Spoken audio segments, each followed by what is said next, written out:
అనురాధ గారు, మీరు కూడా చిన్నప్పటి నుంచి ఇప్పటికి చాలా గణతంత్ర దినోత్సవాలు జరుపుకొని ఉంటాం. స్కూల్ డేస్ నుంచి ఇప్పటి వరకు ఎమ్మెల్యేగా ఉన్నారు. ఇప్పుడు కూడా గణతంత్ర దినోత్సవం జరుపుకుంటున్నాం కాబట్టి మీరు చిన్నప్పటి నుంచి ఇప్పటికీ చూసిన మార్పులు, అట్లే మనకంటూ ఓ రాజ్యాంగాన్ని రూపొందించుకొని దాన్ని ఆమోదించుకొని చాలామంది త్యాగాల ఫలితం ఇవాళ మనము అనుభవిస్తూ వస్తున్నాం.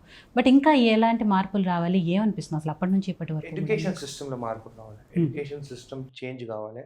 స్కూల్స్ కూడా ఇప్పుడు యంగ్ ఇండియా మన కాలేజ్ స్కూల్స్ కూడా వస్తున్నాయి మన దగ్గర. 150 crores సీఎంగా మా దగ్గరకు శాంక్షన్ చేసాం. అంటే వాళ్ళకి ఇంగ్లీష్లో మాట్లాడేదానికి కానీ, ఇంగ్లీష్ క్లాసెస్ కానీ, స్పోర్ట్స్ కానీ ఇవంతా వాళ్ళకి డెవలప్ చేయాలని చెప్పేసి స్టార్ట్ చేస్తున్నాము. అయితే ఇండిపెండెన్స్ వచ్చిన తర్వాత కూడా చాలా మంది గవర్నమెంట్ స్కూల్లో చదువుకొని ఈరోజు ఉన్న ఇండస్ట్రియల్స్ కానీ ఉన్న గవర్నమెంట్ స్కూల్లో చదువుకున్నారు.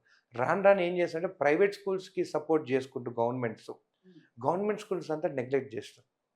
అన్ని ఎప్పుడో బిల్డింగ్స్, మా ఊర్లో బిల్డింగ్స్ కూడా ఎప్పుడు ఇండిపెండెన్స్ అయిన తర్వాత అప్పుడు కట్టిన బిల్డింగ్సే ఉన్నాయి. ఇంకా అప్పుడు బిల్డింగ్స్ బాగా కట్టినారు కానీ ఎంత ఇప్పుడు డెవలప్ అయిన తర్వాత కూడా డెవలపింగ్ కంట్రీగా, డెవలపింగ్ స్టేట్గా బిల్డింగ్స్ మాత్రము ఇన్ఫ్రాస్ట్రక్చర్ లేవు మన దగ్గర. ఆ పాత ఇన్ఫ్రాస్ట్రక్చర్ డెవలప్ చేయలేదు. అందుకని ఆ ఇన్ఫ్రాస్ట్రక్చర్ డెవలప్ చేసి ఈరోజు నా కాన్స్టిట్యున్సీలో గవర్నమెంట్ స్కూల్లో 28,000 మంది చదువుకుంటారు. 28,000 స్టూడెంట్స్.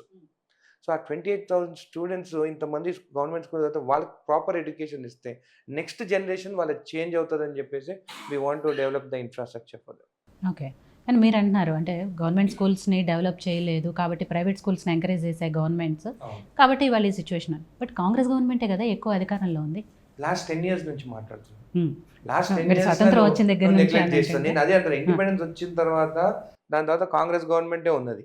అప్పుడే అన్ని డెవలప్ అయినాయి అని చెప్తున్నా. ఈ 10 years అలా మెయింటెనెన్స్ చేయకుంటే 10 years ఈ బిల్డింగే మెయింటెనెన్స్ చేయకుంటే బిల్డింగ్స్ పరిస్థితి ఎట్లుంటాయి?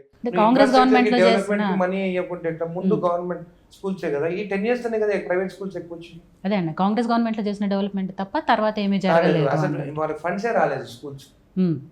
స్కూల్ కి హెల్త్ కి రెండు లేదు. టీచర్స్ హాస్పిటల్ కూడా టీచర్స్ తక్కువ ఉన్నారు, రిక్రూట్మెంట్స్ లేదు.